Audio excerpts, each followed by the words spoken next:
The Galactic Council chamber fell silent as Commander Sarah Chen walked to the podium, her scarred helmet tucked under one arm. The delegates from 100 worlds whispered among themselves, their translator implants buzzing with barely concealed mockery. The Vraxian ambassador's mandibles clicked in what passed for laughter among his kind. "The human brings her trash to the council," he chittered, his compound eyes gleaming with amusement. "Does she not know this is a place of honor?" Sarah's jaw tightened, but she said nothing. She had learned patience in the worst classroom the universe could offer. The helmet under her arm bore deep gouges across its faceplate, 4 parallel scars that had torn through military-grade titanium alloy, as if it were paper. The council members saw only a battered relic. They didn't see the story written in those scars. The Kelthrian high priest, a being of pure energy contained within a crystalline form, spoke next, his voice resonating through the chamber like wind chimes. "Commander Chen, the council granted you this audience to discuss the human petition for admission to the Defense Coalition. Yet you arrive bearing this." His form pulsed with what might have been disdain. "Perhaps you should explain." Sarah placed the helmet on the podium, its damaged surface catching the light from the chamber's artificial stars.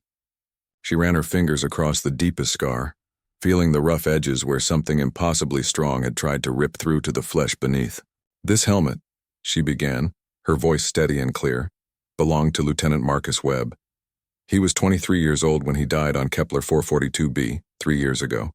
The creature that killed him was a Void Stalker, though we didn't know what to call it then. We were just a survey team, unarmed, unprepared." The chamber's atmosphere shifted. Several delegates leaned forward, their mockery fading into curiosity. "It came from the dark side of the moon," Sarah continued, her eyes distant with memory. 15 meters tall, all chitin and rage with claws that could slice through our ship's hull. It killed 6 of my crew in the first 30 seconds. Lieutenant Webb threw himself between the creature and the rest of us.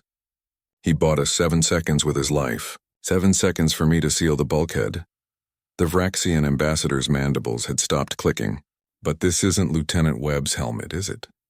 The question came from Ambassador Tilar of the Sentient Hive, her multitude of voices speaking as one.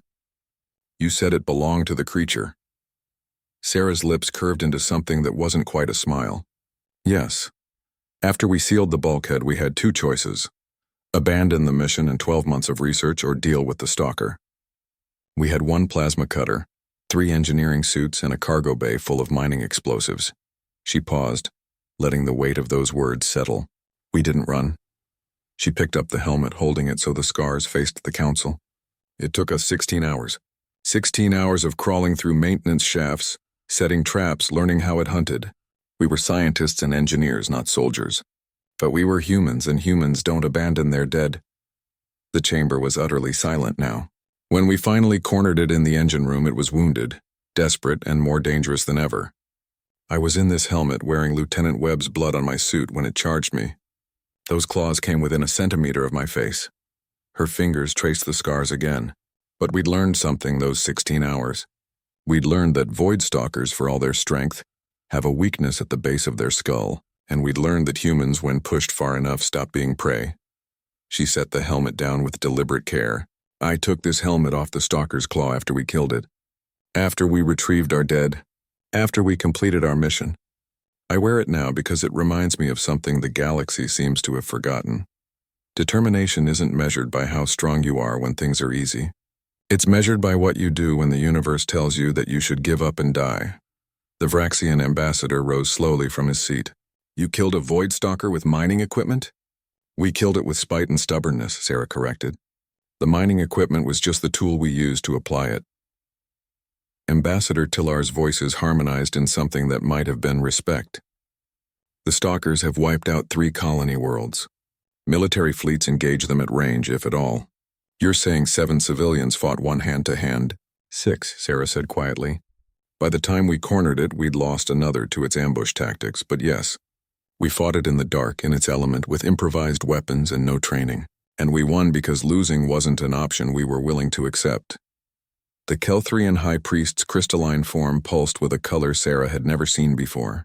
"The Council has debated for months whether humanity possesses the temperament for membership in the Defense Coalition.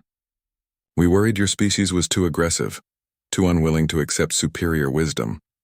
His form brightened. We were asking the wrong question. The question isn't whether you're too aggressive. It's whether the rest of us are aggressive enough.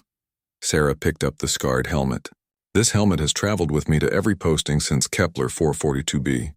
When other species ask about it, I tell them the same thing I'm telling you now. It's not mine. It belonged to the creature that tried to make prey of humanity. We kept it as a reminder that in this universe there are hunters and there are survivors. And sometimes, if you push hard enough, survivors become something else entirely. The vote was unanimous.